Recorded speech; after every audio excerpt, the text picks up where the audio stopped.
I've been listening to Fish in a Birdcage for about 2 months. And I listened to it once yesterday. Welcome to Spin It.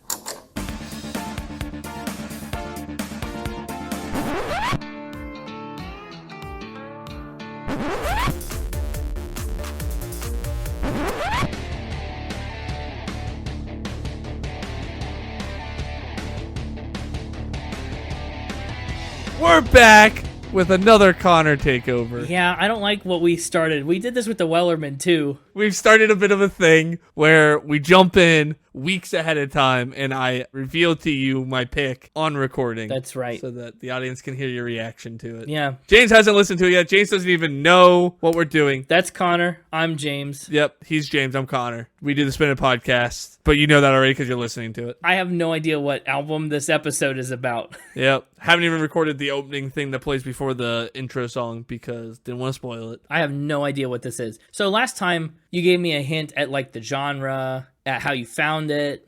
Sure. Like, what's the situation this time? The situation this time. Okay, let me set the scene. You know, we're out sailing the seven seas, singing our sea shanties. It's not more sea shanties, is it? Singing our sea shanties. I'm in the car wash with my windows rolled down. Yeah, to each their own. And, you know, we were out there sailing, finding undiscovered new, year of discovery, discovering new music. Sure. And so my thing for this year is that everything I bring will be something I've discovered during the year of discovery. Yeah, that's so far so good. And, you know, as we're sailing the seas of discovery, I look overboard and I see floating in the water a bird cage. A bird cage? Bird cage. What's in the bird cage? I hoist the bird cage out of the water up onto the deck of the ship, and I see inside of it is a fish. Well, coming from the ocean, that's expected, but that's not usually what's in a bird cage. It is not what's usually in a bird cage. This fish, he's like flopping around in the bird cage. He's like, you there, come closer. What are you talking? What? Yeah? I get down there, and he's like, no, closer. So I get down, and I put my ear right up to the fish, and he says, listen to me. And I'm like, I am. Like, what do you have to say? He's like, no, listen to me, my album. Are you picking a Fish album? I'm picking an album by an artist known as Fish in a Birdcage. Oh, I thought you were going to pick an album by, like, the jam band Fish. And I was like, that's cool. I've been meaning to get into Fish. And that's not what you're picking. You're picking Fish in a Birdcage? Fish in a Birdcage. What kind of music does Fish in a Birdcage make? Well, don't look him up yet, and I'll tell you. I'm not looking him up. Fish in a Birdcage is a modern Renaissance electronica folk band or artist.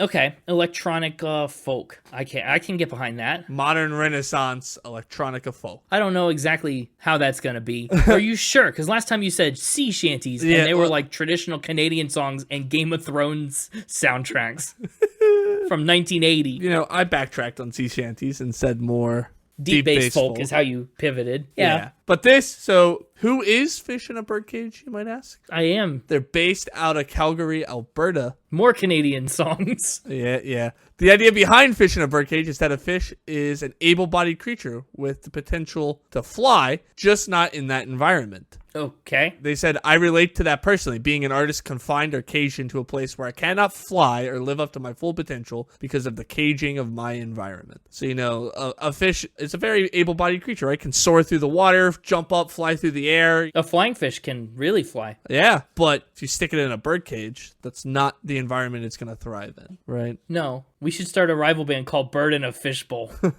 That's his whole shtick. He does a lot of guitar, cello, banjo, accordion, harmonica stuff. He even plays a shoebarine. So he's got a lot of fun instruments. Sounds diverse. And he has a really interesting song naming scheme. Okay. That I'll warn you about now. All of his songs are rules. So rule number 1, dash the title of the song. Rule number 2, in the order that he releases the songs. Okay, rules for what? Like how he has to write the song, or what? No, he doesn't have it's not like a rule that has to be followed in the song. It's just like song 1, right? It's called rule number 1, magic. That's the rule. Okay, I assume I'll understand more as we progress. Yeah. Or when I've actually listened to the album. Yeah. Again, right now at this point, I know nothing. Yeah. It all started because as a child, his mom always said rule number 1 was be safe. And as he got older, more rules were created. Like, don't stay out too late. Don't do this. Don't do that, right? And it became kind of a thing with his friend group where his friends would start creating their own funny rules, right? That were like joke rules. Yeah. Because, whenever he'd like leave the house to go hang out with his friends, his mom would always be like, hey, what's rule number 1? And he'd go, be safe. And so,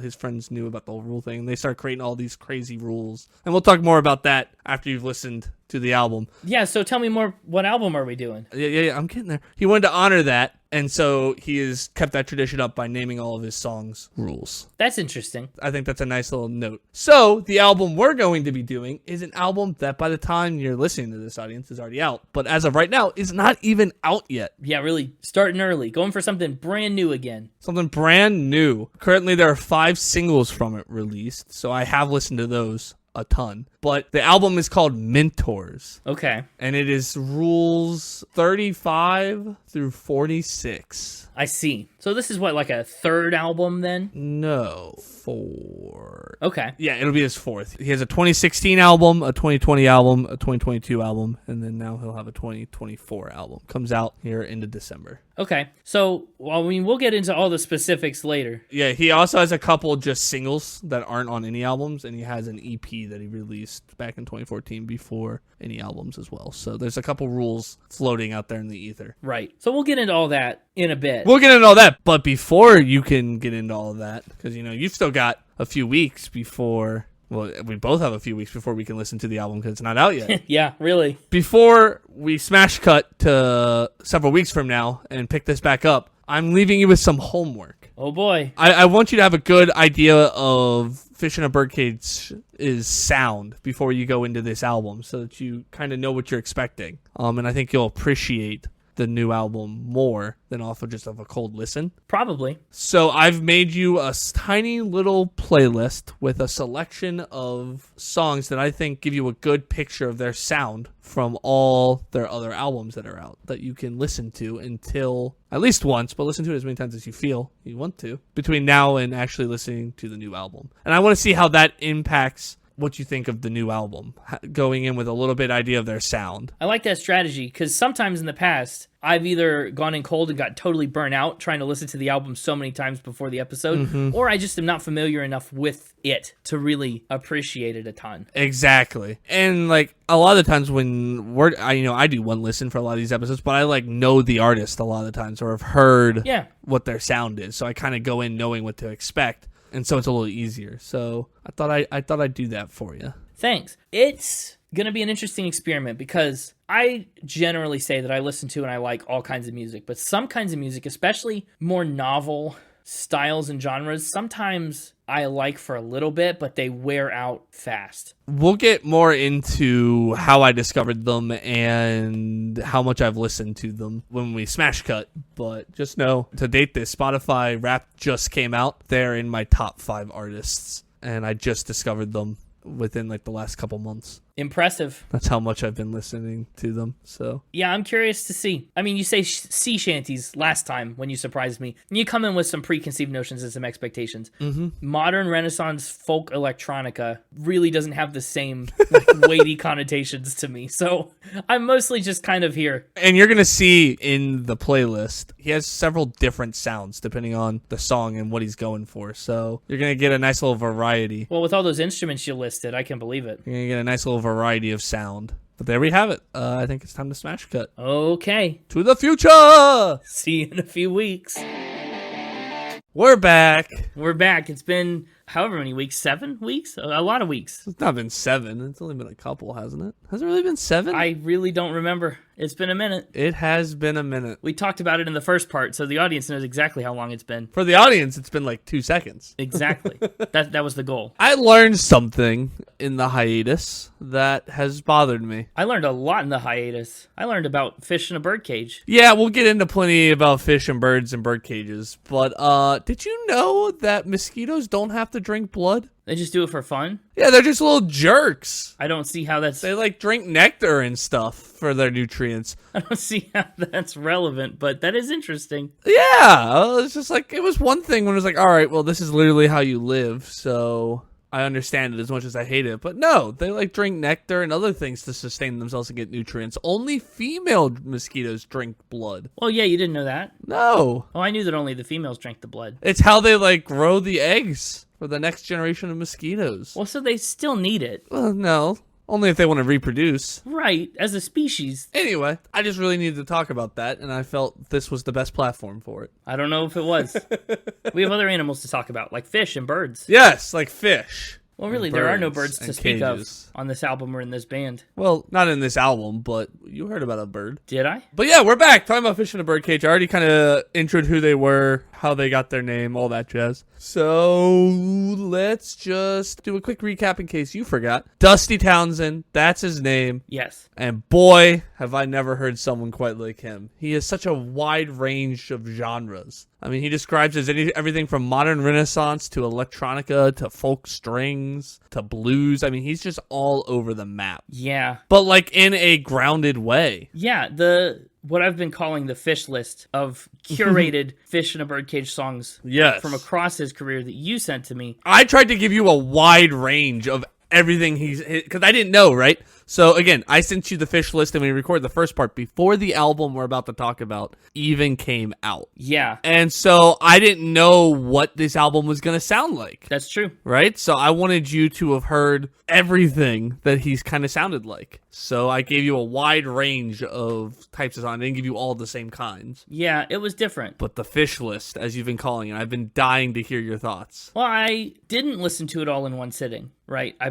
broke it up over time. Smart. I give you quite the list. You did, and you presented it to me in rule order, so you could kind of trace how his sound was evolving and improving. Yeah. Should we read off for anybody who's listening that maybe wants to also go listen to the Fish list? Should we read off which ones? Oh, gosh. Well, let's see. The Fish list, the full version that you sent me, is longer than the album, but it's rules number 1, 3, 4, 5, 7, 8, 13, 15, 21, 26, 27, 30, 33, 34. Yeah. And so that's basically 3 songs off of each of his albums that he's put out. Plus some singles. Yeah, plus some singles. But it basically was like, my rule of thumb was give you 2 of his more popular ones and then 1 deeper cut that I really like off of each one. Was kind of the rule of thumb I was following there. But what'd you think? What'd you think of the Fish? I definitely clocked some similarities to some other things we talked about. Some of the early stuff that you sent on the Fish list, it reminded me a lot of like early things from bands we've talked about, like the Arcadian Wild. And I drew a couple other comparisons on this album. I didn't necessarily catch it on the Fish list, but on this album I noticed a few other things that it was similar to that I've heard before or listened to in the past. Sure. But did you like what you heard? On a spectrum of like to dislike, I wouldn't say I disliked it. Well, that's not a glowing review. No, I guess it's not. I don't think I was as blown away by it instantly as you were. Yeah. I think this has the potential to grow on me. Yeah, they've grown on me a lot, but I also was kind of like instantly intrigued. Uh-huh. I don't know if I told the story in the first part about how I discovered them. I don't know if you did. I think you started to, and I said, let's save it for the actual episode part. So I'll tell it now. How'd you find these fish in this birdcage? Is it plural, by the way? Are there multiple fish in the birdcage, or is it just one fish? Just one fish. Because he's just one guy. Yeah. But one thing I do like is the number of each album can be discerned by the number of fish that are on the album covers. Yeah. Pretty cool. We'll talk more about that when we get to the album art. So, I had to go on a work trip. Oh, I remember this work trip. It was a trip you took for work. Yes. And I had like a hour and a half drive from the airport to the hotel, and then I had like a 45-minute drive every day from the hotel to where I actually needed to be. So a lot of driving that week. Definitely sounds that way. And, it's the year of discovery, so I'm trying to discover some new music. So, I had just kind of Spotify on, playing random songs, letting Spotify kind of just present me with new music. I hardly ever do that. Yeah, well, year of discovery. I usually don't either. Understandable. But actually, so what happened was Spotify was like, I don't want to present you with anything new. I'm going to just keep giving you stuff you already know and like, which I was kind of okay with. But every once in a while, it would throw something new in there, right? Yeah. But anyway, I was listening to something else that we will be doing in the year discovery later. It shall not be named yet. It moved on to the next song, and up on my dash just pops up the words Fish in a Birdcage by Fish in a Birdcage. And instantly, I was like, what? Yeah, it seems like the kind of thing that could catch your eye and ear pretty quickly. And then it started playing, and Fish in a Birdcage was one of the ones, that's Rule 4, I believe. It's one of the ones that I had you listen to. And you know how that song starts. And so I was also instantly intrigued by what I heard. And I really liked it. So I was like, let's see what else they've got. I've never heard of this group. And so I went to their Spotify page and just kind of put all their songs on shuffle. Oh, boy. And that became the only thing I listened to the entire time I was on that work trip. Wow.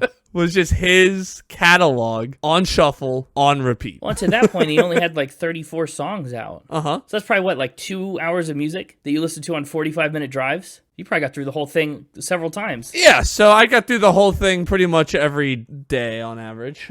Wow. With having to go out for dinner and everything. And so I was on that work trip for 3 days. So yeah, I probably listened to his entire catalog like 3 times in 1 week. That's a lot. Let me tell you, this is maybe the first artist that I've ever found that is like a no skips artist for me. Interesting. I like pretty much every song. I like some of them way more than others, but there's not a single song that I was listening to that I'm like, I don't feel like listening to this right now. I listen to them all. I almost never skip one of his songs when it comes on, which was kind of surprising as somebody I just randomly came across. Yeah. I guess that means you found a good spot in Spotify's algorithm. Yeah, apparently. And I instantly wanted to pull a Miley Cyrus and just like deep dive and learn everything there is to know about the fish.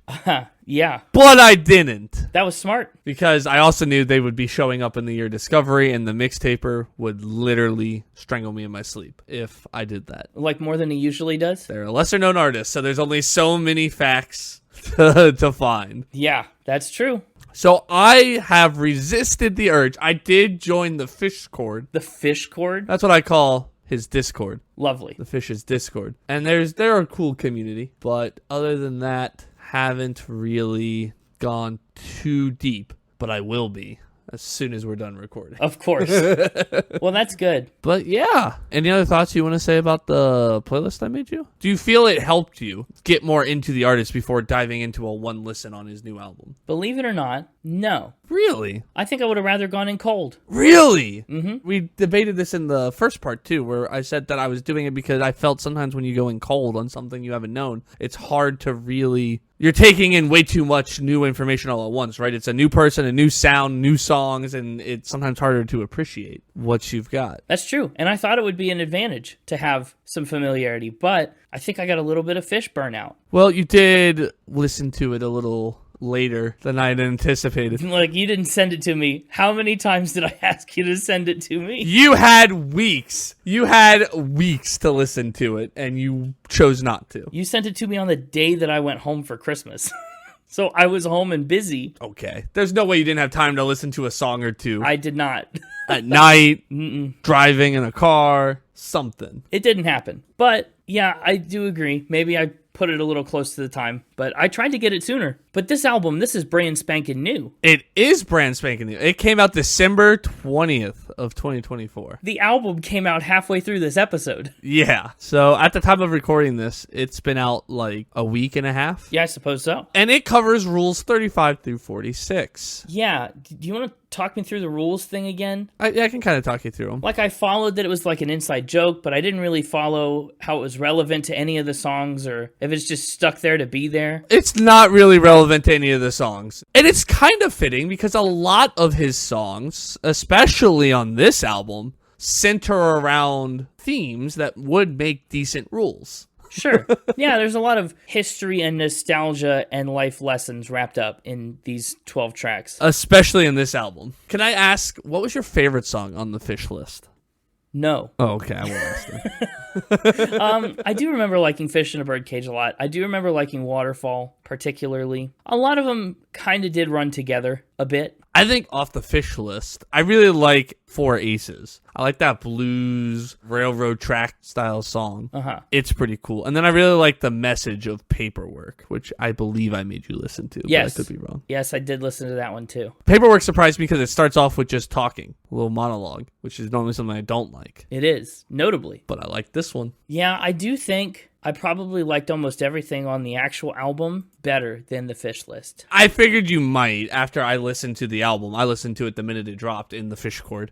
Having listened to it, I was like, I think James is going to like the album. One, it's a full album, right? So again, and it's a very like thematic album, so all the songs kind of go together. Whereas I just gave you like a random spattering of songs. Like if you listen to the entire third album, Man of War, right? It's all like nautical themed songs and nautical sounding songs. They all kind of go like he does a really good job of making an album fit together well. And so I knew giving you kind of a mixtape of songs across all of them maybe would be a bit weird, but I didn't know what the new one was going to sound like, and I wanted to prepare you. It was like playing thematic hopscotch. Yeah, the whole metaphor of Fish in a Birdcage is also an interesting one. It's cool. I like it. It's different. Like, is the birdcage in water? I don't know. Is your fish... I guess the birdcage would have to be in water. How'd it get there? How'd the fish get in it? Well, based on the song, I don't think it is in water. I think he's just in the birdcage. Just floundering. Well, because there's a bird in the birdcage. That's what I was referencing earlier when I said you heard about a bird. Oh. The song Fish in a Birdcage starts off with, like, I am a fish inside a birdcage. My brother always sings me songs, referring to the bird. That makes sense. He believes that I can take flight to find the place that I belong, I believe is the words. Talks about putting him in his beak and helping him fly. But anyway, that's all I really got to say. I see. This definitely has a different vibe than all your other picks for me. Oh, yeah, absolutely. Everyone that I've made listen to it has been like, this doesn't feel like your normal kind of music at all. And I'm like, it's really not. It doesn't. But I like it a lot. Yeah. I mean, look at your past picks. Barry Manilow, Michael Bublé, Ray Stevens, Miley Cyrus, the Wellerman. Like, I don't know. This one just hits kind of different. Yeah. But in a cool way. That's what the year discovery is all about, is broadening your horizons. Yeah. Learning new music. Getting outside your birdcage. Getting outside my birdcage. I'm swimming. That's true. Well, you ready to play some Factor Swim? Spin? Yeah. Let's see what the Mixtaper's brought. Hey, it's me, the Mixtaper. The Fish Taper? That could be fun. I also kind of hate it. I hate it. Yeah. I hate it. Boy, I did a lot of deep digging for this one. Yeah, you've been digging down in the mines. Did you take a fish in a birdcage down there in case? Yeah. I practically swam to the bottom of the Marianas Trench in a birdcage. Dang. I know. And I still don't know if you don't know these facts. I don't expect you to. I kind of take you at your word. I purposely did no research. I don't know what they talk about in that fish Discord. It's a fish chord, please. Of course. Well, I don't want to bias you by the order of anything this week, so I'm genuinely going to have you pick a number 1 through 4. In the past, I've lied about letting you pick a number 1 through 4. But this time, it's for real. Let's start with 4. Start with number 4. I knew you'd do that, so I didn't make it a final ramp. He created a vinyl record, but it's not any of his albums. Oh. What was it then? Well, this is a vinyl record. Now, he did do a vinyl record of his album. Yeah, but initially, he wasn't able to do that. So he had to do something else. Gotcha. Yeah. In fact, his new one can be bought for $30. I highly considered it. It sounds like you're still highly considering it. Yeah, well, it's in pre-sale. So I might still. The problem is I don't really own any albums of actual albums. It's all my albums are musical and movie soundtracks. I'm afraid to open the floodgates on getting actual albums. They're dangerous floodgates. It's such a rabbit hole. Yeah, it is a fish hole. Well, vinyl's an expensive endeavor, as I'm sure you can guess. It's not something you can really afford to make a bunch of merch and then not sell out of. Sure. Especially, not in his early days like Dusty was back in the day. But you, of all people, should know how devoted his fans can be. And they said, give us music, put out a vinyl. We'll buy it. It'll be safe. So he put down the $6,000 upfront cost and launched a Kickstarter campaign. That is a lot. That is a lot. So he could put his music out on vinyl. That's for one record. $6,000 to make one record. That's a lot. And so then there's another question he has to ask. What record do I make? Yeah. What do you put on it? Exactly. He didn't know, and he couldn't choose. So, much like you did for James, he kind of made himself a Fish list of his favorite songs from each of his first 4 albums. And that is what he made the first record out of. It's a greatest hits compilation. Now, he did exceed the Kickstarter goal by almost double, and he was able to press more, which is, like you said, he has made actual vinyl records out of his real albums. But it all started with greatest hits, and when it's not out of stock, you can pick it up on his merch store for 54 Canadian dollars. That's a lot. So there you go. He made a record that was not his albums. Can you still buy this? It's sold out, but in theory, you could still buy it. It's still listed on the website. Really? I don't remember seeing it when I was looking at the pre-sale for Mentors. That must be because you didn't do your research. I might have just not paid attention. I wouldn't put that past you. Huh. Yeah, I don't know. I don't see why you wouldn't do this. So sure. So sure. Does that mean you're locking in fact? I shall lock in fact.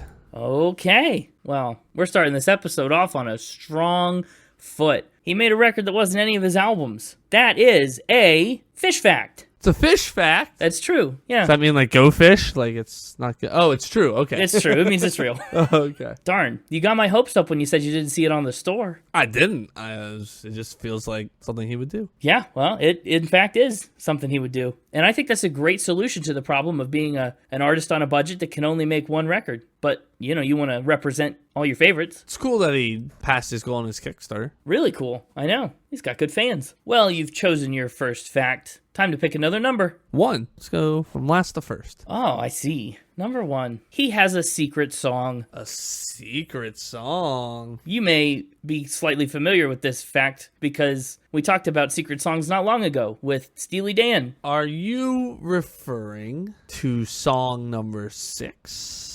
I am. I'm so glad you are because I noticed song number 6 was missing. I wondered if you did because, yeah, it's conspicuously absent from everywhere you can go stream it. And really wanted to, look into it, but didn't. Oh, that is so good. So all I know is that rule number 6 is missing. I don't know why. Yeah. Well, rule number 6 is nowhere to be found. Why is it nowhere to be found? What happened to it? What happened to rule number 6? Well, nothing happened to it, and to call it a secret song is probably a misnomer. But it's basically been scrubbed from the internet in any official capacity because it has some vulgar language in it. Right down to the title. It's called F It Either Way. And he doesn't want his mom to hear it. And so he hasn't put it out.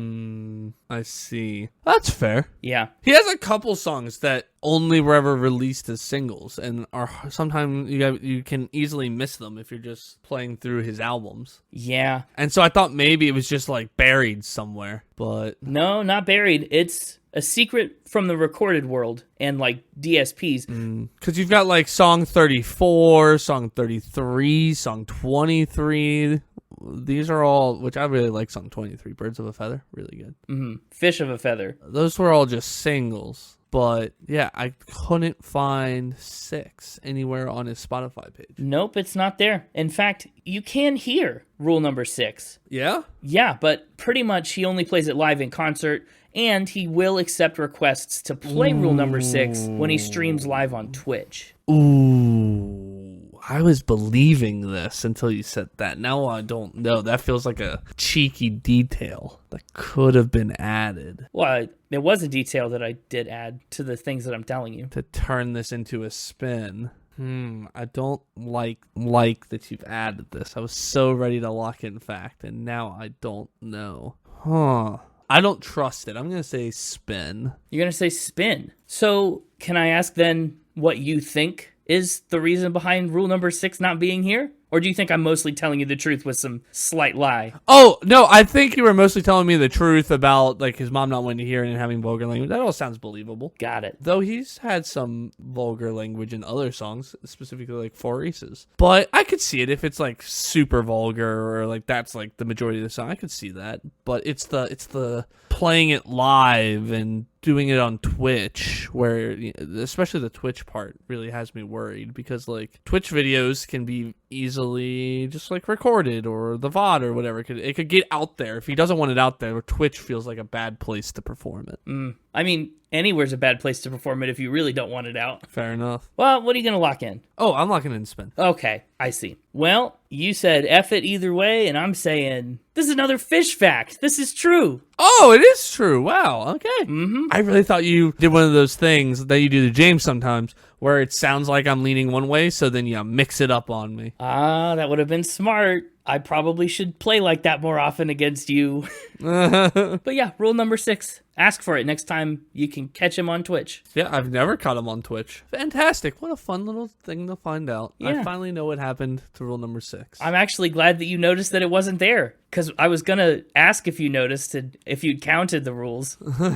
Yeah, of course. I've even listened to the Fish in an 8-Bit Cage remix. Have you heard that? No, what do you mean have you heard that? You sent me everything I've heard. Well, I didn't know what all you. I didn't know what you found, Mixtaper. I know that's in James. Oh, that's a good point. Here, hang on. Oh my gosh. That's ridiculous and pretty fun, honestly. The entire song. Well, yeah, I didn't even find that in my Marianas Trench level diving. It's on a Spotify. I mean, it's not hard to find. That's true. Maybe I was too deep and it was above me in the water. Ah, all right. What else we got here? 2 and 3 left? 2 and 3 is what you've got to pick from. Ooh, let's go 2. Ah. Because I bet you expected me to go 3. I don't know what I expect out of this episode, but I could tell you something that was unexpected. The wedding crasher at his wedding. Oh. Who crashed it? Was it a fish? Was it a bird? It wasn't a fish. It wasn't a bird. It honestly could have almost been a bird. It's a fish. It's a bird. It's a cage. More like it's a fish, it's a bird. It's a pig. It's a pig? Yeah. Well, McDonald had a fish. Blub, blub, blub, blub, blub. Well, he can have the fish. He still has the farm, but on the farm is the fish. And in that, E-I-E-I-O. and on that farm he had, no. And in that, on that fish he had a pig. Anyway. What are we talking about? I don't know. You're right, though. He kind of was down on a farm here. Oh, really? Yeah. Not just pigs, farms, makes sense. Yeah, right. It does. Be way cooler of a story, though, if a pig crashed, like, his city wedding. Like a city, like Babe the Pig in the City. Dude, get married, like, on, like, a mountain slope, and a pig crashes your wedding. That'd be pretty cool. It's a determined pig. That's a sign right there. I don't know what it's a sign of, but yeah. No, this was a little more apt. This was a barn wedding, like a real barn wedding. They weren't married in, like, the barn, but you know those venues that are like... Well, wait, what? What? You know the venues... You're like, you said it was a barn wedding, like a real barn, but it wasn't in a barn. Right. What I mean is, yes, it was a barn. No, they didn't keep animals in the barn, but it was on a farm. It was in a barn, on a farm, but no animals. Yeah. The animals were off in a different place. Most of them, most of the time. How did this wedding crasher get in? Was there no security? Security? Yeah. I mean, it's a pretty, like, small, intimate wedding venue. Yeah, I think it just got out of its cage somehow and wandered through the open door. Like the fish. It was trying to find where it belonged. It It was like, I belong in this barn. It unlocked its potential. It got out of its pig cage. I belong in this barn. I'm a pig. Yeah. This is where I belong. And then they're like, no, you don't belong here. And he's Get like, out. No. Get out. And they shoot it away. Okay. I like it. I don't know where you would have found it, which makes me worried about it, but that's kind of true about anything with this fish. I like it, and I want to buy it. You want to buy the pig? I don't know if it's for sale. It's been a few years. Oh, I will buy this fact. You can lock in fact on the piggy wedding crasher? I've never once been lied to about a pig. That's true. So it'd be a real shame if it was to start now. Well, I hate to tell you this.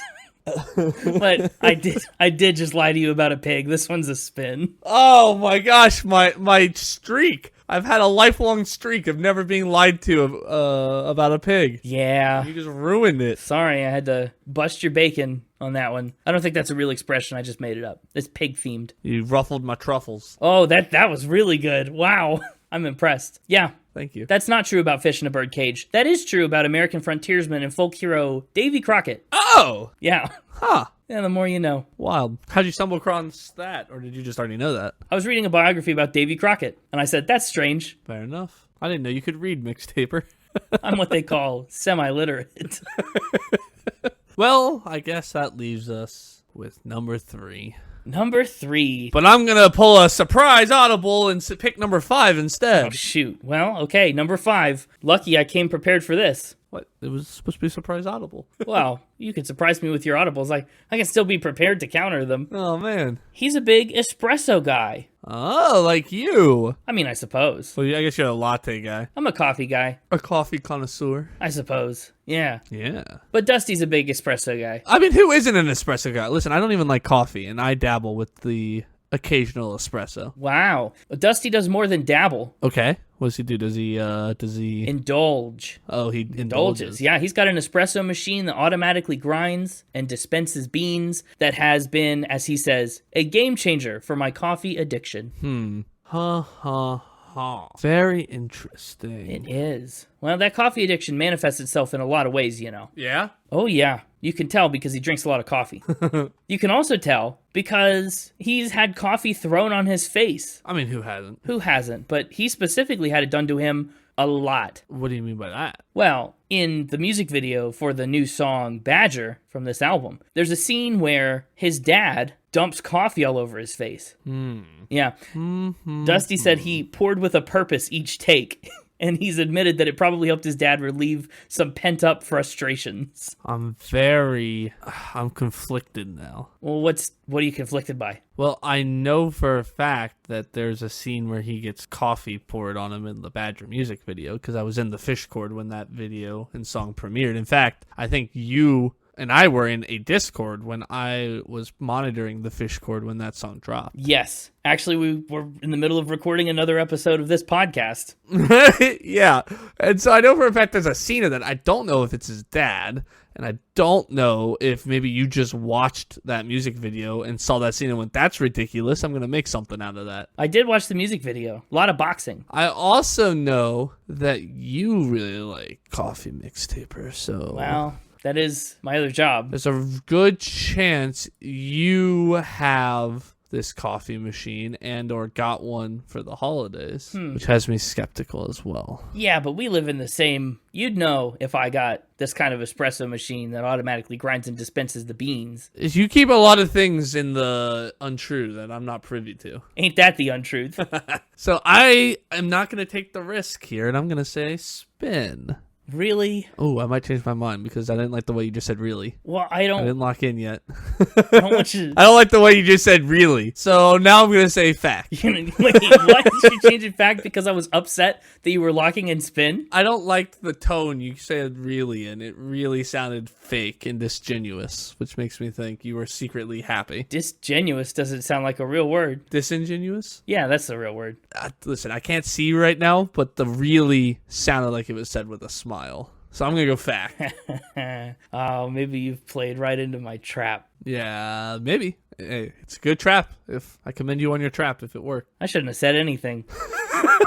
Maybe not. I don't know. I'm locking in fact. Okay, I don't win against you in fact or spin very often. Uh-oh. I think it's only happened once before this. Yeah, you've won at least once. I shut you out on the Alan Jackson episode. Is that your only win, is a shutout? But I think that's my only win until today. Oh! And after today, it will still be my only win because this is a fact. It's true. Oh, good. Woo! Yeah. You said really with a smile, didn't you, Mixtaper? I did. I I heard it. I heard it. I couldn't resist. It was too exciting for the prospect of beating you again. But alas, we'll have to split this one 50-50. I'm proud of that, though. Woo! Dusty's dad was one of 5 actors to play Life in the Badger music video. Wow. 5 different people played Life, huh? Yup. We can talk more about that when we get to the song. James and I, that is. Yeah, it's true. Well, congratulations. I'm glad that I got you with the pig. I really didn't think that one would work. Oh. So I'll take that. Well, I like that one. I like the pig one. I thought it was fun, right? Yeah. I was hoping it was true. Well, it was true about someone. Yeah, right. It really did happen. And it's probably happened to other people, too. Hey, if you're listening out there and a pig has crashed your wedding, like a real pig, not just an ex that you didn't like, you should let us know. Well, get out of here, Mixtaper. Fish taper. Before I make you swim with the fishes. Maybe I'll fly with the birds instead. Yeah. Maybe fly with the fishes and swim with the birds. Oh, he's gone. He does have a blimp. He can fly with the birds pretty easily. He can. Welcome back, James. Hello. That was fun. Fun to listen to. Yeah. That was a fun round of Factor Spin. I'm just happy I can now dive as deeply into the Marianas, the what? The Marianas Trench? Yeah, I can now dive as deep into the trenches as I want with the fish. You can, but That took like years of scrolling through Reddit. So I'm pretty sure what the Mixtaper told me. Reddit comments from years ago. Wow. Before I can dive into the trenches, we got to finish this episode, which means talking about the album art. That does mean that too, yeah. Which you alluded to a little bit. I did. I wondered if you caught that Easter egg. I didn't know how much you looked into some of the other album arts. Well, it's not as obvious for this one, but on the other albums, it's pretty prominent. Especially like the first two is like one fish and then two fish, and then a red fish and a blue fish.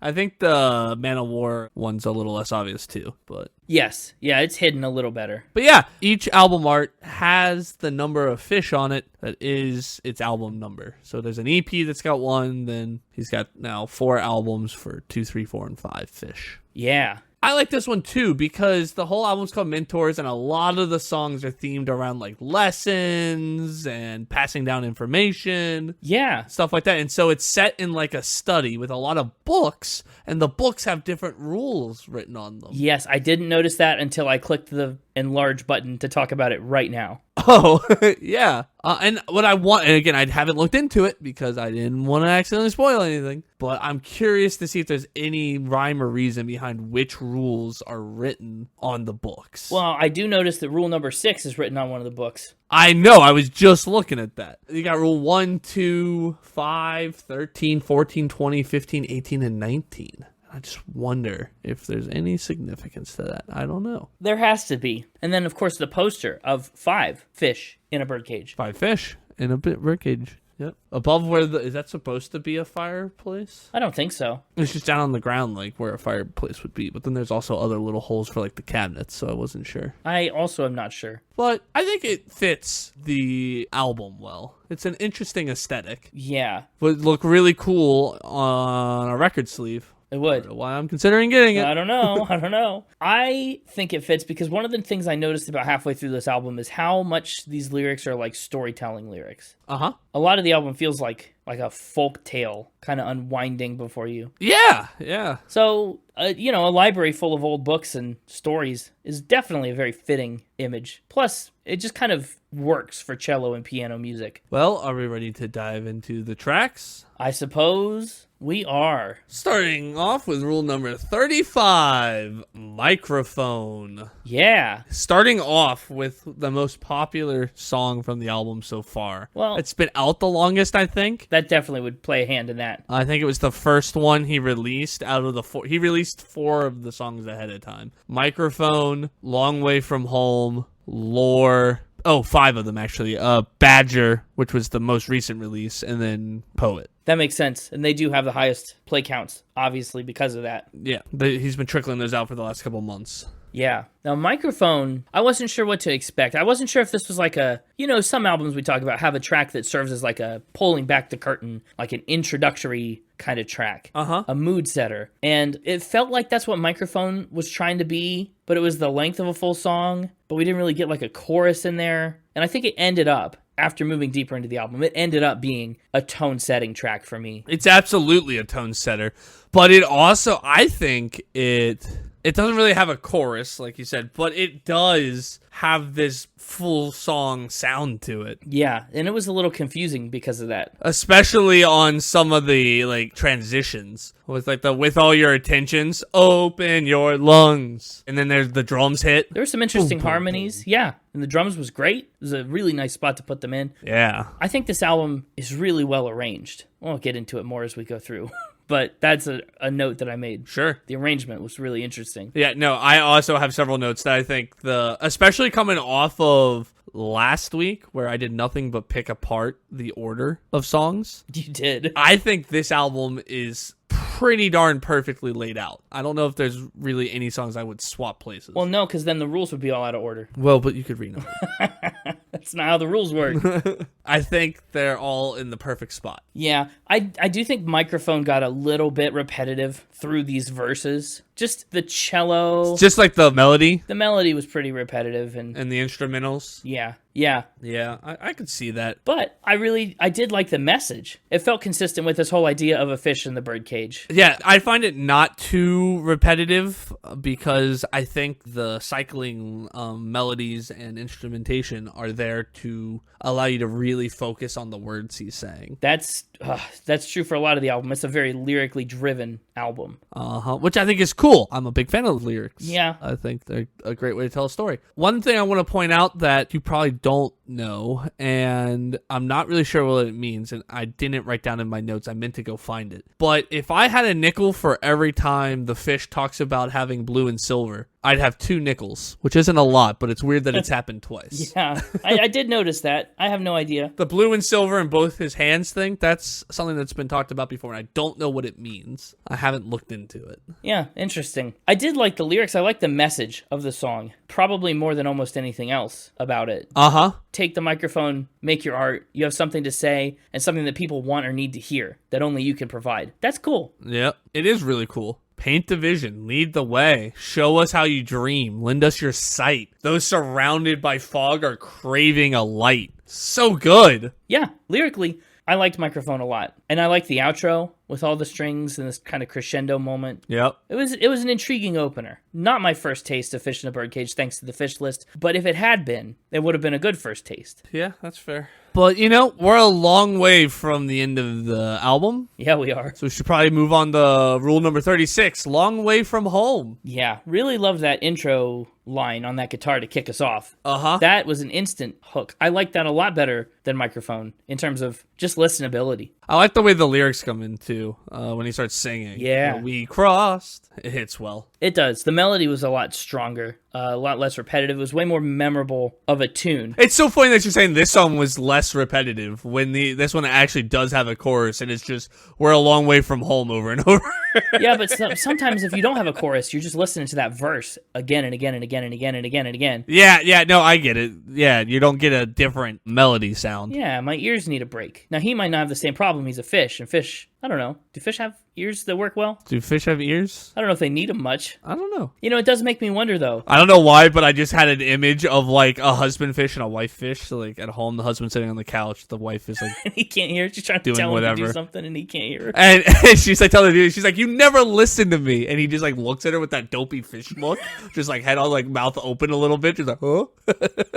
Because he can't hear. I can picture exactly how you describe it. And it makes me wonder, have you ever gone fishing with, like, your parents or grandparents or some people that like fishing and they like it because it's quiet and you're out there alone and they tell you when you're a kid, you have to be quiet or you'll scare the fish. I don't know if that's true. I don't know if that's true. They just wanted me to shut up. I don't know if it's true. I think they just want you to shut up, yeah. Well, I think that may be. Anyway, Long Way From Home. Yeah, it's reminding me of something. As I was listening to it, I was like, what is this like? Did you figure out what it was? I did eventually, but I did not get it at this point. Just in general, Fish in a Birdcage's whole vibe kind of is an amalgamation of other things that I know. Fair enough. I really do think it's nice because, like, Microphone is like the opening act, right? Yes. Like, the curtains open, the lights are all off, there's a spotlight, and there's a person at a microphone singing this haunting melody about rising up and using your voice to better those around you. Yeah. And then the show really kicks off with Long Way From Home. Yes, I did definitively decide after Long Way From Home that Microphone was a mood-setting opening track. More than it was, like, meant to be a thing that draws you in. Well, it's meant to draw you in that way because it's trying to draw you into the album, right? It's like, ooh, I'm haunting and mysterious. It was laying groundwork instead of letting me walk down the road. Sure. It's another one. We've caused pain through our crimes. How far will we fall? Oh, we are a long way from home. Definitely a lyrics album. I love it. He's a lyrics artist, I think. I think a lot of the songs on the Fish list are very lyrically heavy as well. Yes. That's kind of his whole thing is with each song, he has something he wants to say and he ensures that you hear what he has to say. Yeah, and I think that was one of my problems with the Fish list. And just overall, I think sometimes music suffers at the expense of lyrics. Not greatly. I disagree with that. Well, but not the instruments. The instrumentation and the arrangement doesn't suffer, but the musicality itself, I think, sometimes takes a back seat to the lyrics. We'll get there at the end of the episode. But with the Fish list specifically, I tried to listen to it as in-depth as I could. But also, it was the holiday season, and I got it late, and I was in a rush. And so I don't think I spent as much time investing into the lyrics. And so if I got out what I put in... Yeah, I feel like the Fish list, unfortunately, might have been a bit of a misfire just because I got it to you a little late, and then you didn't spend like any time with it at all, which was the intent. The whole idea was like, I'm going to give you this to listen to multiple times since you only get to listen to the actual album once, and I want you to be familiar with the artist. And then you're like, how about I listen to it once right before I listen to the actual album?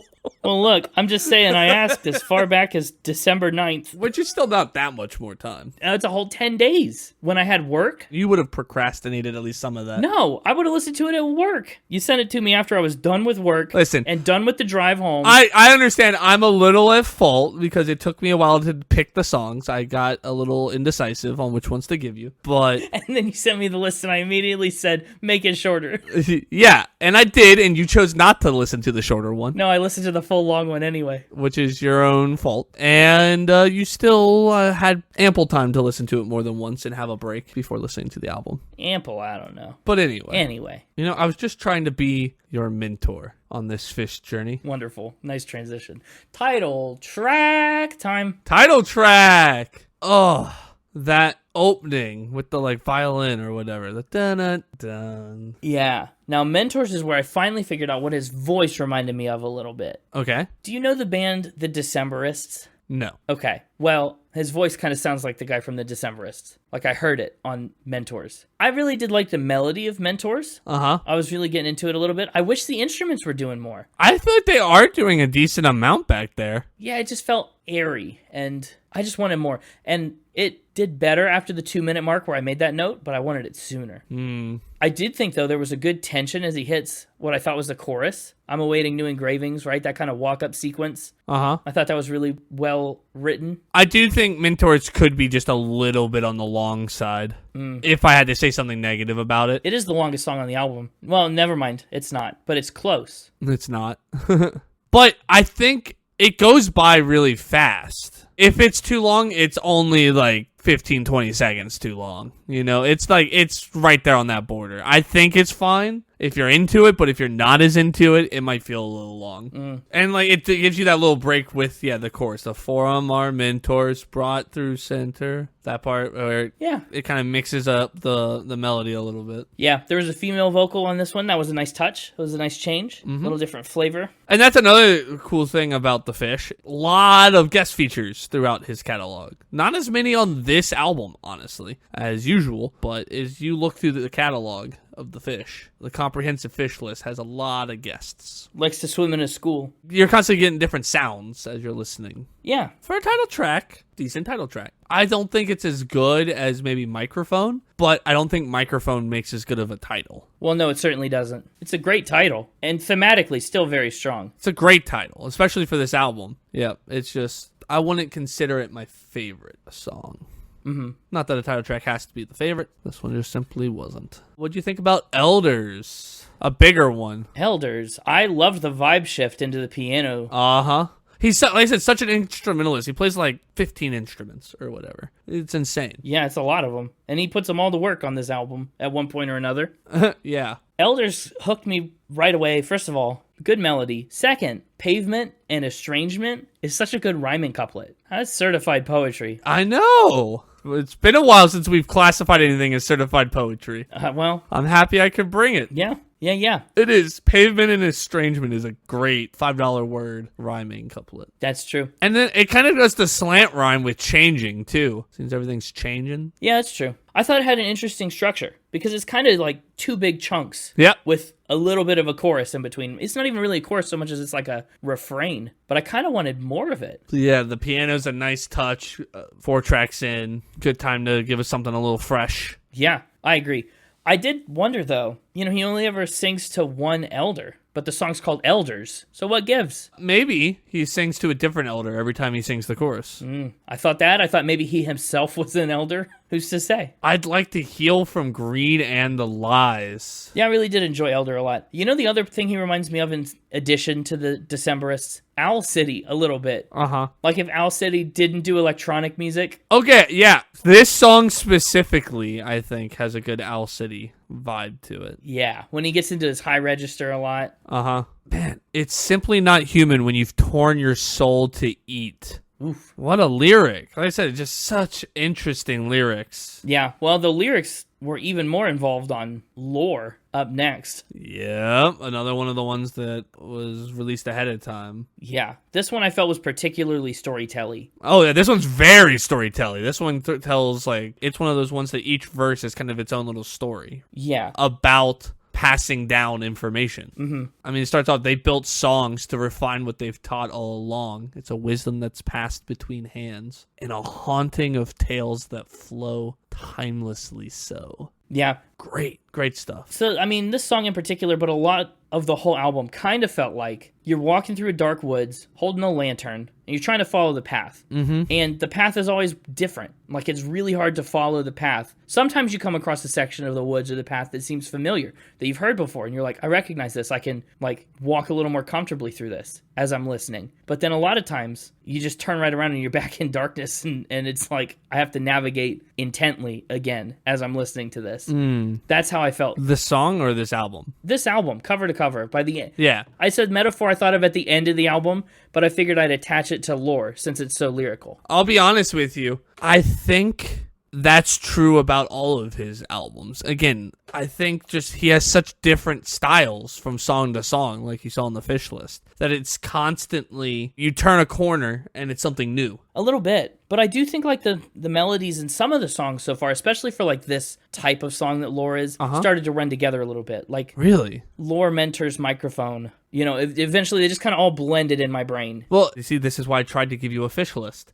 Because this is something I've dealt with on one-time listens, right? When you have an album that's so I just complained about it last week. When you've got an album that's so thematically the same and so much just hounding you the same thing over and over, right? Yeah. It can be hard to really differentiate and bond with any individual song because you're just getting hit one time through with the same thing over and over. I was worried about this, and that's why I tried to give you a Fish list. It's also, I think, why it was such a benefit to me to just put on his entire catalog on shuffle. Yeah. The first time I heard it all. Because you don't get anywhere close to the same things if you're getting whipped around from album to album. Yeah. I mean, here, within the context of the album, everything's close-ish to the same. No, and so I can totally understand. I think this is something that will grow on you if you give it a few more listens. I think I agree. I really like Lore. It's a great little melody. The constant like ebb and flow of the lyrics. Sometimes he speeds it up a little and then he'll drag out other words. It's a very fun melody. And then some of the background haunting vocals. Yeah, it feels like an old folk song. It is. Almost like Tolkien-y. It's a song about old folk songs.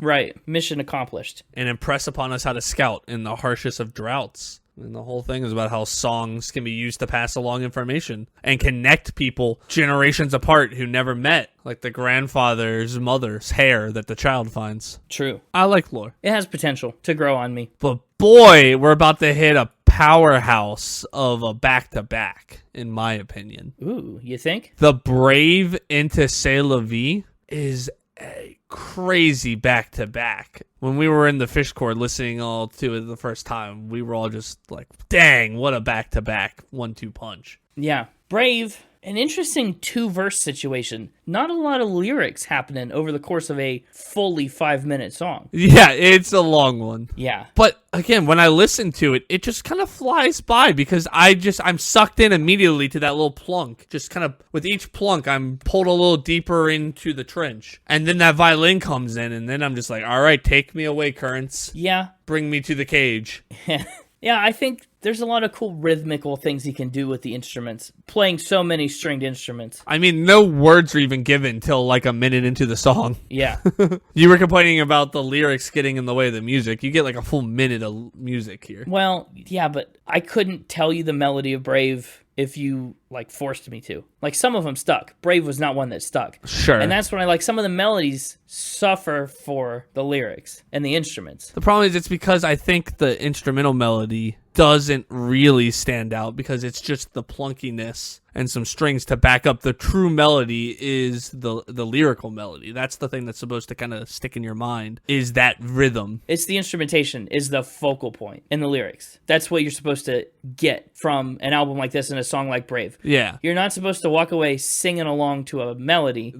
I know now that I should have told you. Like, that's what's supposed to stick in your mind, right? That lyrical run, not the bum, bum, bum, bum, bum, bum, bum that's just going on in the background. But that part doesn't even stick well. It's like... You see, I think over multiple listens it will. Maybe a little bit. I could tell you how just about any one of these songs go. Well, yeah, with enough exposure and time, it comes. It's just, again, it's such a sad song. But it's like if I were to point out his strengths are instrumentation, arranging, and lyrics. And not melody. Not that it's a weakness. It's not so much that it's a weakness. Yeah, I don't like the idea of calling it a weakness because I think it's intentional. It's not like he's trying to give it a good melody and failing. That would make it a weakness. I think he's choosing to put the lyrics and the instrumentation on a pedestal. I could be wrong, but I feel like he doesn't want just a melody that's going to get stuck in your head and you're just going to be humming along to it. You know, it's kind of like going all the way back here, Kurt Cobain.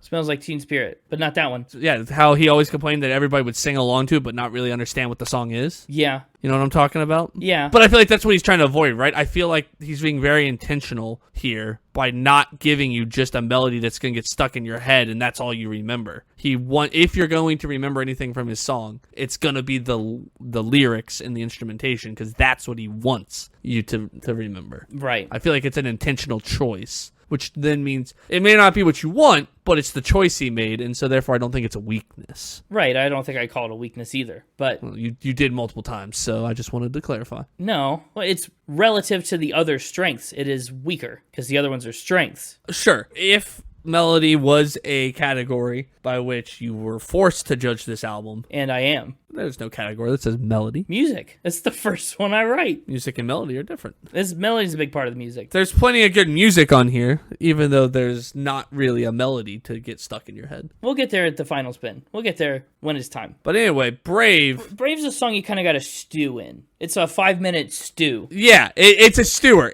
I think it's another microphone. Yeah, you're supposed to steep and stew in it and soak up all the Brave emotions so that then when you transition into C'est La Vie, you're primed. Yeah. C'est La Vie, a solo acoustic guitar, caught my attention.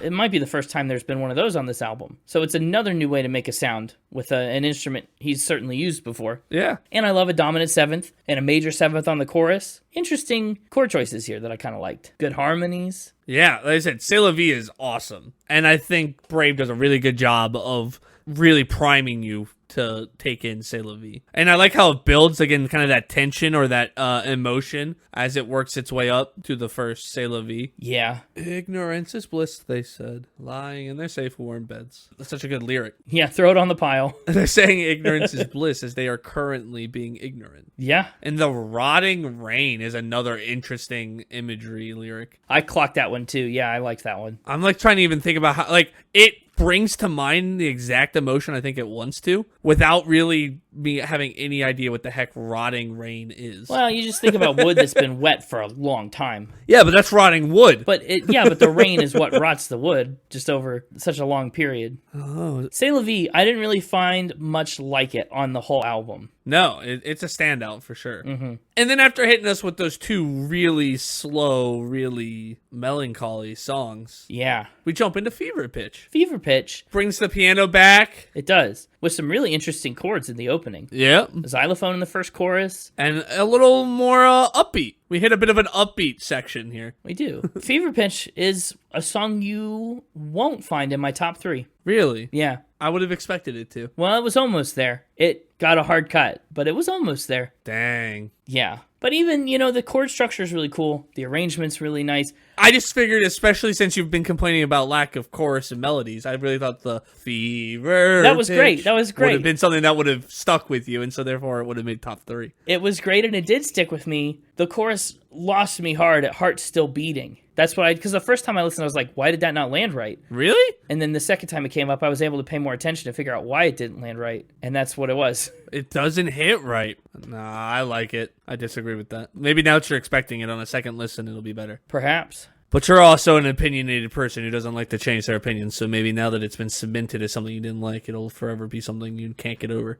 We'll see. It's so good. Time to move on to Chosen. Chosen. Almost like a honky-tonk piano on Chosen. Really interesting. Yeah. It was also interesting that they put a trumpet in here, a nice new touch, and one that I'm sure you appreciated. This one reminded me a lot of the plunky piano that he uses in Four Aces. Yeah, that's true. It's just like a little bit more upscaled. I think that's a fair assessment. It feels a little bit like that. That wow, wow, wow. Yeah, I just thought it was kind of nice on Chosen to get away from the strings a little bit. The album has been so string heavy, and I love that. Yeah. But it's a breath of fresh air. Fresh water. He's a fish. Ooh. Now that we're broken, we have been chosen, living our guidance being the change. Yeah, Chosen was jaunty and interesting, and I don't know if it fit the greatest in this set of like moody, brooding stew songs, but it doesn't not fit. I think it does. It's because Fever Pitch, right? Again, Yeah. Fever Pitch is the transition from C'est La Vie to Chosen. If you'd gone right from C'est La Vie to Chosen, I would have been like, what on earth are you doing? No, you're right. That's fair. But by putting Fever Pitch in there, I think it works, especially because then you go from Chosen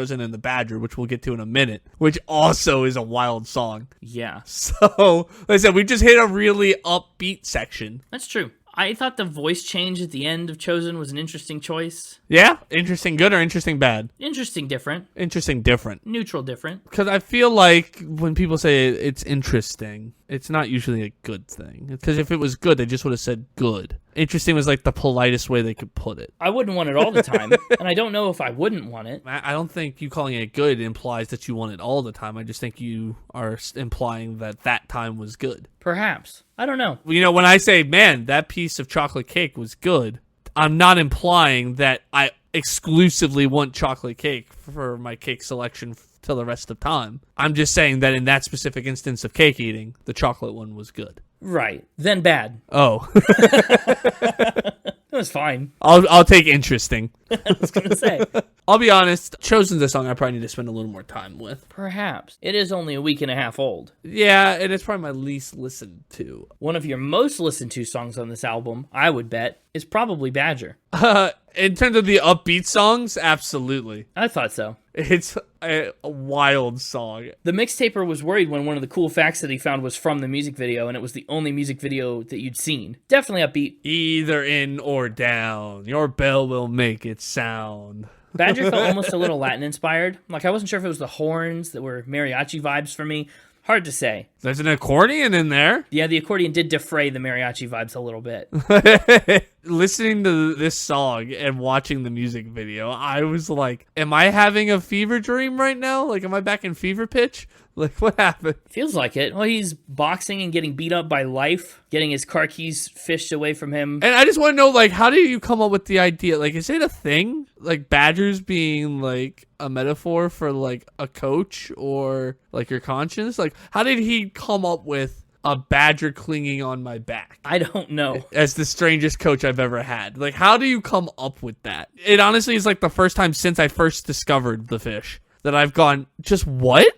Because, like, when I first discovered it, I was like, Fish in a Birdcage by Fish in a Birdcage. What is this? Like, this song starts with this badger clinging to my back is the strangest coach I've ever had. And I'm like, excuse me? Well, you know, there's badger like the word where you bug or annoy somebody, pester them. Sure. So maybe that's what it is. Like, this badger Maybe it's a play on words there. Yeah. is like annoying me, pestering me, constantly pushing me forward. Badgering me to do better. Yeah, Yeah. that's probably what it is. That makes a lot of sense. An itch that never seems to leave distracts me from the misery. It's a catchy song. It is. Badger is one I really will say it can get stuck in your head. Yeah. I also thought that voice in the background in several parts here reminded me of Goofy, What? the dog, the Disney character. totally sounds like a Goofy impression. Is there any yucks? No yucks exactly, but the cadence and the way that he kind of talks, it's Goofy-ish. I don't know if I got that at all. I'll have to listen to it again and see if I get Goofy vibes. Couldn't shake it. Like a badger? Clicking hanging on your my back. Yeah, that's my badger. When I want to be a burden to my own soul, he reminds me of my youth or when I had goals. I love it. I love the lyrics on this album. Big fan. Can't say it enough. You have said it enough. Nope. Say it at least 5 more times. Uh-oh, there's only 2 more songs left. And one of them's Rooftop Jam. We're jamming on the rooftop. A little bit of swing. That's pretty much what the song says. We're jamming on the rooftop. Hey, he knows it's a cliche. It is. But he's going to do it anyway. That's right. Well, there's an accordion solo and a cool upright bass. Some instruments were interesting on Rooftop Jam. It was short and sweet, and I was okay with that. It was what it needed to be. Again, I think it serves as a good transition from Badger to Poet. I think, we'd been on a bit of a wild tear between Fever Pitch, Chosen, and Badger. Totally. And so Rooftop Jam is a nice kind of transition back down to Poet. Yeah, that makes good sense. It is a nice transitionary piece. Because it's still got that kind of groove to it with the swing and the thumping bass, right? But that chorus gets more sing-songy. If we can change a life part. Yeah. To bring us back down for Poet. And I do like the chorus. If we can change a life or open someone's eyes, I will feel complete. He's had this whole album about passing down lessons and sharing your voice and all these things. And now kind of as we get towards the end of the album, just being like, hey, if any of that changes one person's life, it was all worth it. Yeah. Pretty good place to put this track as we're leading into our final song. I also like in the Spotify lyrics for Rooftop Jam, I noted this, it ends with just the words accordion solo. In quotes, yeah. Just to show that it's not an accordion solo, it's someone saying accordion solo. Yeah. It's just great that he calls it out, accordion solo. Yeah. Could just let it happen, but no, had to point it out. Just a silly way to end the song, like lyrically. Accordion solo. It's a long accordion solo, too. Yeah, it is a good one. Poet is up last. Poet. Man, another strong piano open. I was like, wow, a lot of potential here. Last but not least. Not least. No. Now, even though Poet didn't have a chorus, it had such a hooky melody, and I really love that.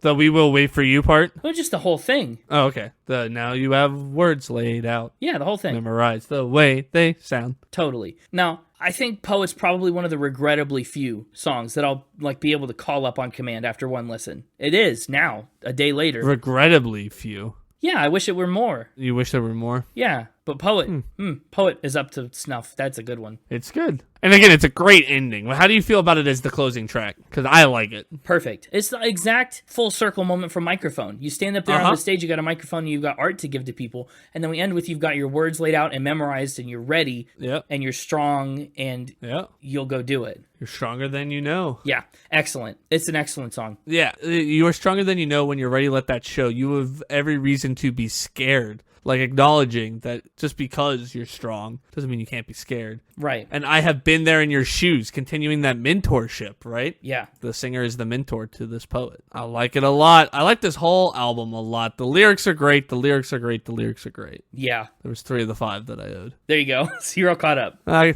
got 2 more to give, but I'll save them for final spin. Oh, good. Am I going first? We never know how to do this.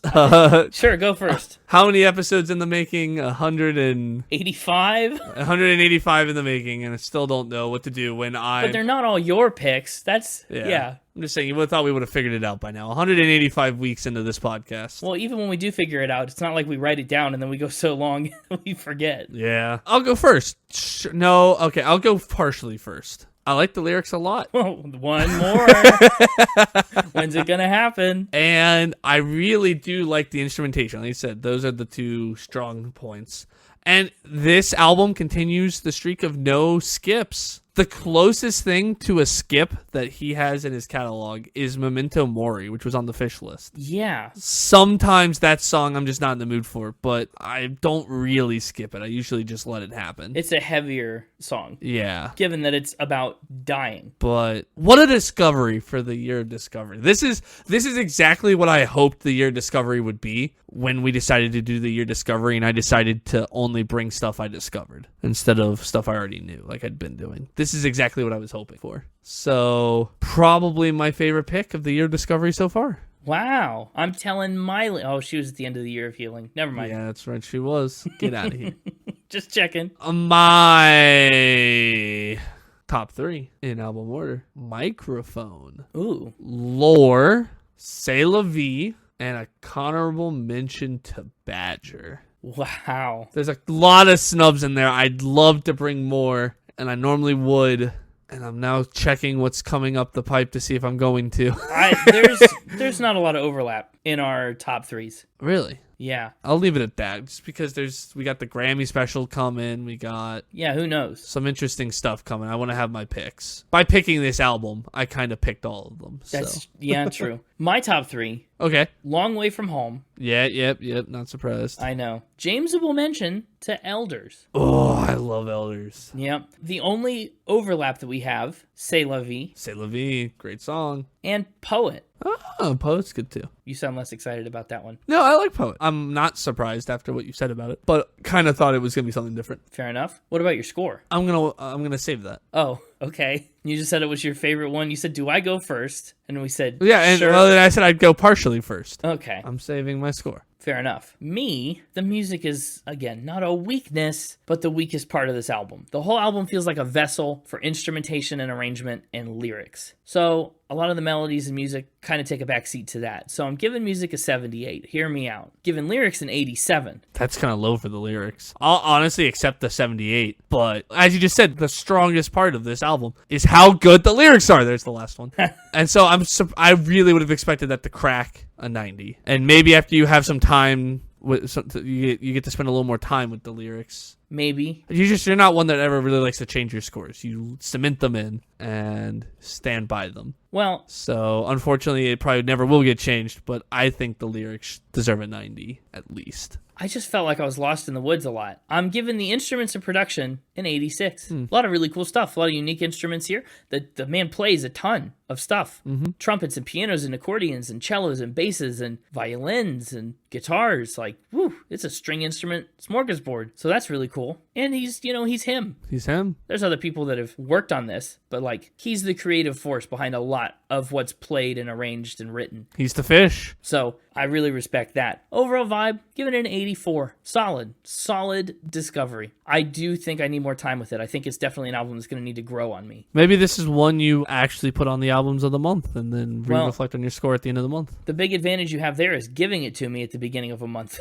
Yeah. Usually it's halfway through the month and I can't fit it in late and forget about it by the next month. But so maybe you listen to it for the rest of January and check in on your score at the end of January just to see. Yeah. Well, February for all you listeners, I think. I don't know when this comes out, but you'll know. That's fair. You'll get it. Oh, January 24th. Yeah. Sick. Okay. So yeah, well you're still going to listen to it for all of January, but it's not even the last episode in January. Wow. Wild. So yeah, the overall score based on all those numbers added up, put through the algorithm and spat back out, 83.7, which ranks Mentors by Fish in a Birdcage, rules number 35 through 46, at number 432. That puts it above Reba and below the Pride of Australia, Akadaka, better known as Akadaka. AC/DC. That's lower than I'd like, but relatively on par with other people I've introduced the fish to off of first impressions. Okay. They all listened to it and said, I like it more than Reba, but not as well as AC/DC. No, just I think a lot of them would have scored it similarly to how you scored it off of first impressions. Well, those are the impressions that I have. And this was his second impression, to be fair. Fish List was the first. But on all except one of them, it has significantly grown on them upon further listens. So I'm hopeful the same thing happens to you. I've only had one person that stuck by there, not big fan. Oh yeah, I could definitely see myself listening to a lot more of this more often. Do we get your score now or do we have to do playlist picks first? Let's do playlist picks. I was going to give my score, but I like your idea better. Oh, my idea was mostly a joke. I'm going to take... you might not like it, but I'm going to take Microphone. I don't like it. Actually, that surprises me. I really like Microphone. So do the fans. 1.8 million. It just came out early. I thought for sure you'd be like, oh, C'est La Vie. And I was like, yes, that would work. Boy, I'd really like to take C'est La Vie, but I like Microphone for the playlist. I think the playlist needs something a little bigger than C'est La Vie. Now, you could take C'est La Vie. I think the playlist needs something a little bigger than C'est La Vie. Well, luckily I already took something bigger, so that's covered. Or I thought you'd take Badger. I also considered Badger. But I'm the ballad guy. What are you taking? Hard question. Man, I'm torn between Poet and Elders. Both good picks. Both good picks. I'd probably go Elders, but Poet's got that more upbeat section. Whatever you're feeling, but I probably would go Elders. I just really like the way the drums come in. I'll take Poet. He's taking Poet. But let it be known I wanted you to take a different one. We took the first and the last track this time around. Rare for us. But my score. Yeah, let's get to it. I'm having a bit of a crisis here. Crisis? I am sure you are. With the way you've latched on to Fish in a Birdcage, I could see this going in a couple surprising ways. Yeah? Yeah. I said I'd never do it, but this might be a 10. Really? Yeah. You think? It's literally a no skips artist. I don't have a no skips artist until now. But that's the artist. I mean, we're talking... Yeah, well, by the entire artist being no skips, that kind of implies that this album is also a no skips. Well, that's true, but you're saying The Stranger by Billy Joel isn't a no skip album? That's your highest 9. I know. Episode 1 has maintained my highest score. Album score. Nothing's ever beat it. Man. Boy. Oh, he's getting younger. Baby. Where do we go next? You did man and boy. Oh, this is tough. I think I'm gonna put it. I'm not gonna give it a 10. Okay. Because there were things that I said it could have done a little better. Not the lyrics, though. No, definitely not the lyrics. But, like, there's a couple songs I said were borderline too long. Yeah. There was a couple things that could have been improved, right? And that's my thing, right? Is like, to be a 10, you gotta be perfect. And that's why only the curated by me career classics of Ray Stevens has ever gotten there, right? Of course. So the question is, how high in the 9s am I going to put it? Seems like we're pretty high. But just know, if the Fish is listening, I've never wanted to give somebody a 10 as badly as I just did. Now, maybe give it a unit first to help you calibrate. Well, the unit's absolutely going to be rules. Oh, well, that's easy enough. 9 rules. Even though there are 12 of them. You can't give it a 12. I see what you're saying. I think I'm gonna put it... It's going above Barry Manilow, at least. Okay, The Menace. And his Doof and Hoons. That's right. Spin It legend Phil Collins is next. Yeah, and I'm quickly thumbing through it to determine. Billy Don't Lose His Number. And Phil Collins has been defeated. Oh, moving on. Good grief. It's like a showdown. To Elton John. I mean, Yellow Brick Road has Gray Seal on it. Yeah. The Ballad of Danny Bailey. And all these other songs that you probably barely remember. That's why I'm thumbing through it real Harmony, fast. Gee, I Really Love You and I Want to Love You Forever. Benny and the Jets. Elton John has been defeated. Really?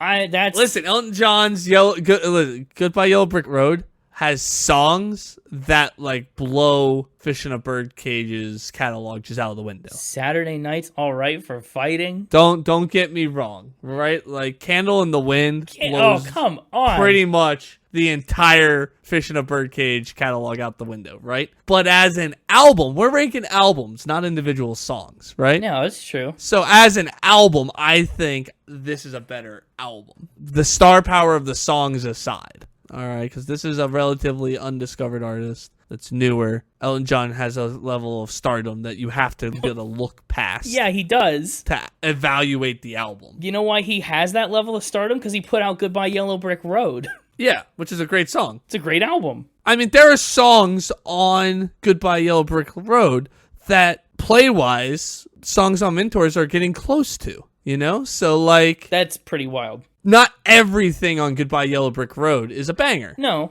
Everything to me on Mentors is a banger. It's a no skips. Well, it's your ranking. However, looking at number 1, Billy Joel, I think Billy Joel's The Stranger. Billy Joel is not a no skips artist, but Billy Joel's The Stranger is a no skips album for me. And thus, Billy Joel maintains the number 1 spot, and we're slotting in Fish in a Birdcage in number 2 on my 9s. Wow. The 9 rules have been defeated by 9 Cadillacs. Yeah, well, It was bound to happen sometime. But I really wanted to give it a 10.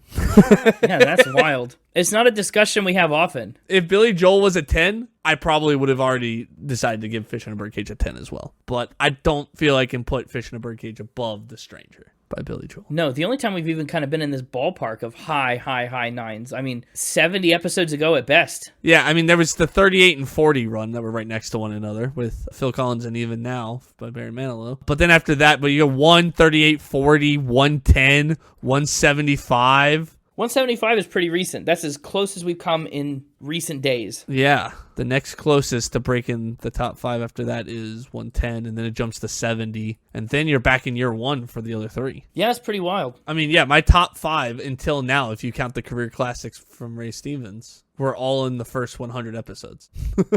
True. But yeah, there we have it. A new number 2 in my 9s. Number 3 overall. If you don't count the career classics, it's number 2 overall. It's always an asterisk with the career classics. Yeah. Wow. Well, bravo. Good find. I'm glad you found... I love it. It is probably going to be, it was on my... Again, I discovered it in, October? Recently. I believe is when I told you I discovered it. I'd have to check exactly when that trip was. I believe it was October. And it made its way into, the number 2 spot of my Spotify Wrapped in those last 2 months. My gosh.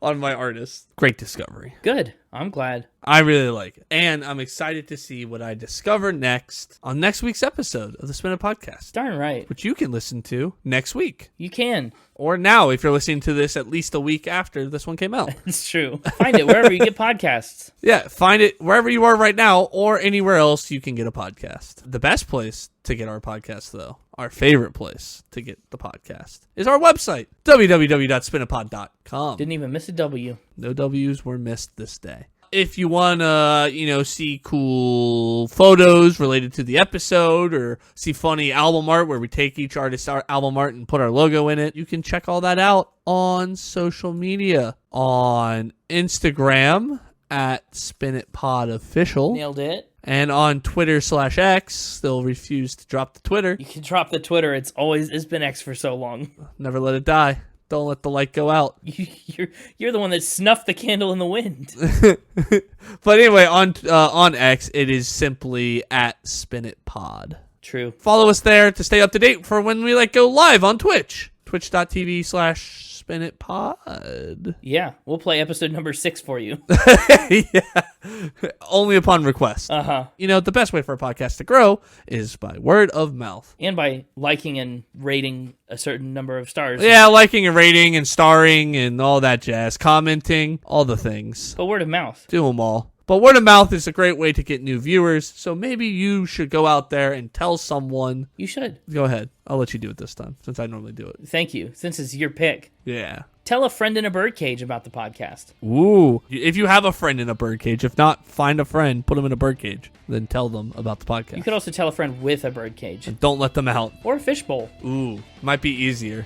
No, not a fishbowl. Where has there ever been a fishbowl? Where there are birds. Oh. See you next week for the special Gopher Day episode. Oh, is it Gopher Day already? Oh my gosh. Yeah, uh-huh. Can't believe it. I know. The second annual Gopher Day. It's true. It's what actually makes it annual now. That's true. But until Gopher Day, keep Spinning. I wanted to give this a 10. Yeah, we know you did. The Fish, if you're listening, I do take bribes. Give me a signed record. A signed? My score to a 10. That thing is $30 on the merch store.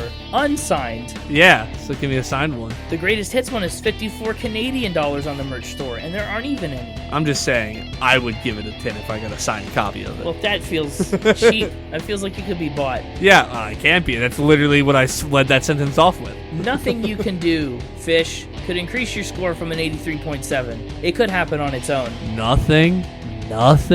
You wouldn't sell out for $10 million.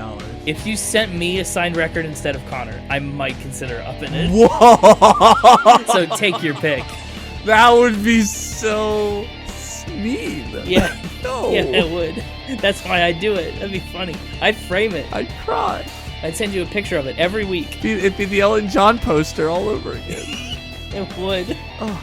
makes me so sad. I don't think we'll have to worry too much. He's a fish. He can't hold a pen. Well, you can hold it in his mouth. He's not even listening. He doesn't have any ears. Yeah, you're right. He doesn't have any ears. He can't hear any of this. That's a shame. Whoops. Oversight on our part. Then we get a bunch of comments talking about how fish actually do have ears. Well, we didn't know that at the time. They have to have some kind of ear. Nah, they don't have to. Do they? Probably. But do they have to? Absolutely not. Yes, fish have ears. Right behind their eyes. Okay, that's what I said. Probably. But they don't have to. There's not like some law somewhere that says fish must have ears or else. How else are they supposed to hear the fishing song? Dude, they're lined with sensory hair cells? My dad always had me sing the fish song, the lure the fishing. Oh, your dad did the opposite of make you shut up. Yeah, well, he learned from a young age that just was impossible, so... Sitting on the bank, waiting for a fish. Here, fishy, fishy. Here, fishy, fishy. Get on my line and I'll let you go. Here, fishy, fishy. Here, fishy, fishy.